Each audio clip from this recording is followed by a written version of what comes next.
जय हिंद दोस्तों। तो रिसेंटली यूपीएससी ने पेपर कंडक्ट करवाई है सीएपीएफ असिस्टेंट कमांडेंट की।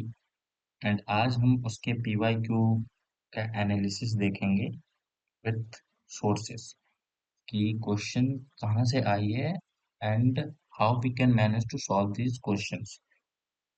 और सबसे पहले हम स्टार्ट करेंगे पॉलिटी से, कि क्वेश्चन कैसे है, लेवल कैसी है क्वेश्चन की, कैसे हम उसको सही कर सकते हैं, क्या तरीका अपना सकते हैं।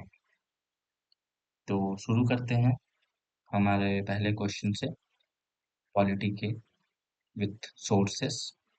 तो सबसे पहला क्वेश्चन था इसमें प्रेसिडेंट ऑफ इंडिया से। एज आप सबको पता होगा कि प्रेसिडेंट बहुत न्यूज़ में रह जाता, तो लाजमी था कि क्वेश्चन कंडक्ट होना था, फ्रेम होनी थी इससे। तो ये क्वेश्चन बेसिकली आई है आपकी पास्ट प्रेसिडेंट के टर्म्स से, कि वो कौन से प्रेसिडेंट थे वो सेंड जिसने सेंड बैक किया था पोस्ट ऑफिस अमेंडमेंट बिल को। तो इसका सीधा सीधा सोर्स आप अपने बुक से देख सकते हैं, जो कि मैंने मेंशन करी है यहाँ पे। तो आगे भी ऐसा क्वेश्चन फ्रेम हो सकता है कि किस गवर्नमेंट के ड्यूरेशन पे ये पोस्ट ऑफिस अमेंडमेंट बिल आई थी एंड सेंड बैक किया था। तो इसका आंसर होगा राजीव गांधी गवर्नमेंट के टाइम पे ऐसा आया था। आगे ये भी क्वेश्चन आपको बन सकती है कि वो कौन से प्रेसिडेंट थे जो अनअपोज्ड रहे थे, जो कि मैंने मेंशन करी है, एन संजीवरा रेड्डी। तो हम देख सकते हैं कि यूपीएससी कैसे क्वेश्चन फ्रेम कर रही है, और बेसिकली इस बार ज्यादातर यूपीएससी ने फोकस किया है अपने बॉक्सेस पे, आर्टिकल्स पे। तो बेसिकली हमारा फोकस भी वैसा ही होना चाहिए, एक हॉलिस्टिक फोकस होना चाहिए, ताकि हम आगे क्वेश्चन आए तो हम आसानी से सॉल्व कर सकें एंड अच्छे मार्क्स ला सकें। तो इसका सीधा सीधा आंसर हो जाएगा ऑप्शन नंबर सी, जेल से।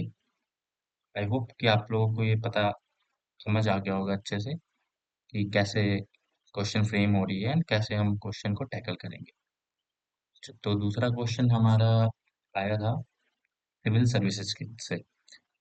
इसमें पूछा था कि which among the following articles of the Constitution of India a member of civil services, whether of the union or of the state, seeks protection from unlawful dismissal from service। इसकी sources direct आप book में देख सकते हैं, एक public services chapters है एक, उसमें आप डायरेक्टली देख सकते हैं। और इसका आंसर होगा art question option number B.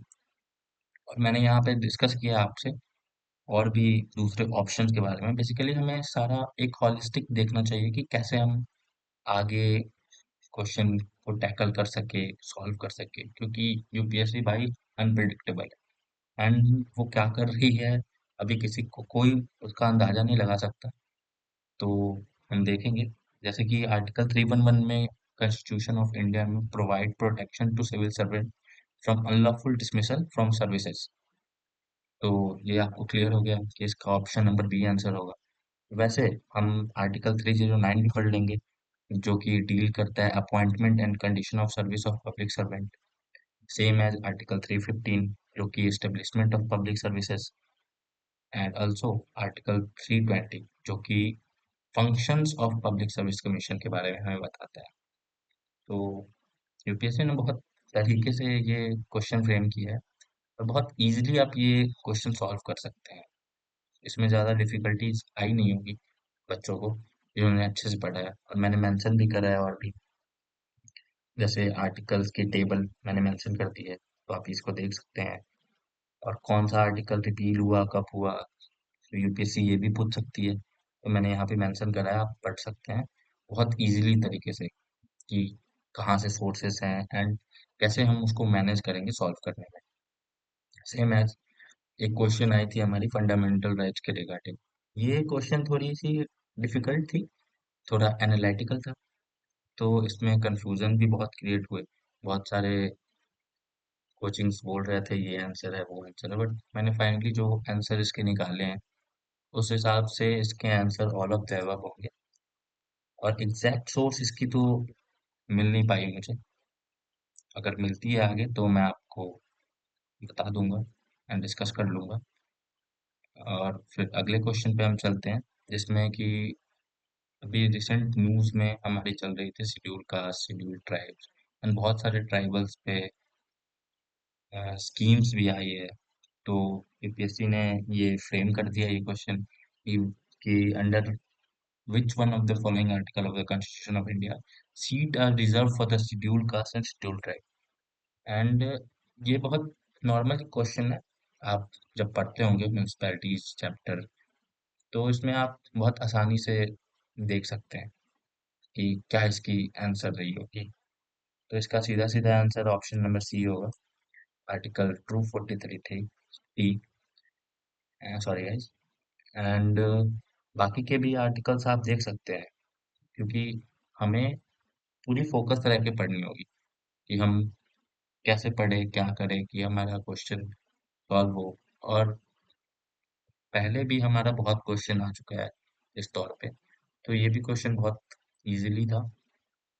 आसानी से आपको 2 मार्क्स मिल जाएंगे सीएपीएफ के एग्जाम में, तो इसमें कोई बड़ी डिफिकल्टीज आएगी नहीं।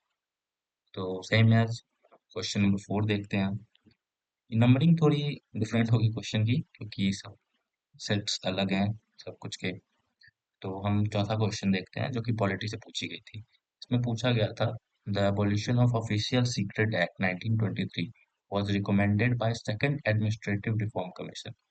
ये ऑप्शन गलत है, क्योंकि इन्होंने ये रिकमेंड नहीं किया था, बल्कि उन्होंने सजेस्ट किया था कि अमेंडमेंट होना चाहिए हार्मोनाइज्ड हार्मोनाइज्ड वे में विथ आरटीआई।